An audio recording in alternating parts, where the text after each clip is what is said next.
Comment savoir si j'ai la vocation de prêtre ? C'est une question importante à laquelle je suis très heureux d'apporter quelques éclairages. Je prendrai 3 éléments pour cette réflexion. Le premier, c'est d'abord et avant tout, très simplement, le désir. Quel est mon désir ? Est-ce que j'ai le désir de servir Dieu, l'Église, servir les autres, parce que la vie d'un prêtre, elle est consacrée aux autres. Est-ce que j'ai le désir de l'intimité avec Dieu, c'est-à-dire le goût de la prière, du silence, d'une certaine solitude en vue de mieux prendre du temps avec mon Seigneur.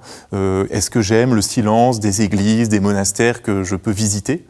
Oui, ce goût de la prière fait partie des désirs qui peuvent signaler une vocation religieuse, une vocation sacerdotale en particulier. Est-ce que j'ai le désir de prendre soin des plus fragiles ? C'est très important aussi, personnes âgées, personnes malades, les enfants que l'on veut élever, éduquer, aider à grandir. Tout cela peut désigner aussi des appels de l'Esprit Saint pour une vie qui sera consacrée aux plus pauvres, aux plus fragiles, la vie de prêtre. Donc le désir, déjà, nous indique où se situe notre cœur et c'est un premier pas pour entendre l'appel de Dieu. Il y a une deuxième question qu'il faut se poser, elle est peut-être un peu plus grave, c'est qu'est-ce que je désire au fond ? Quelle est l'inquiétude de mon cœur ? Et je crois que en grandissant, en arrivant dans l'âge adulte, chacun est traversé par cette question. Mais que dois-je faire ? Qu'est-ce que le Seigneur attend de moi ? C'est la question du jeune homme riche dans l'Évangile. Maître, que dois-je faire pour avoir la vie éternelle, pour être sauvé ?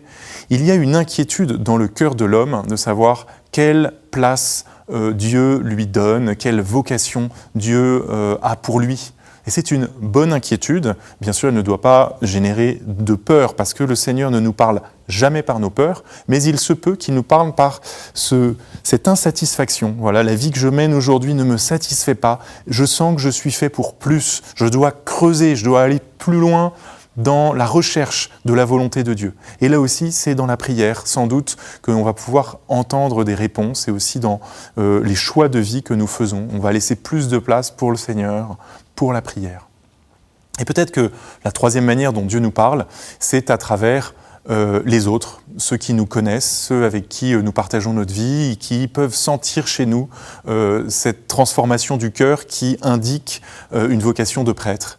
Et puis il y a bien sûr l'accompagnateur spirituel, un prêtre en général, qui pourra regarder, objectiver les éléments que nous lui communiquons quand nous nous posons la question, lui raconter un petit peu les pensées, les désirs, les insatisfactions que nous avons, et il va, en vertu de sa propre expérience et de la grâce qu'il reçoit de Dieu pour cela, pouvoir nous aider à discerner si oui ou non il y a une vocation de prêtre. Parfois, certains nous posent la question « As-tu déjà pensé être prêtre ?» Ça peut être une indication aussi. En tout cas, il y a une chose qui doit nous guider, c'est la joie, puisque devenir prêtre, ça rend heureux parce que c'est la réponse à l'appel du Seigneur.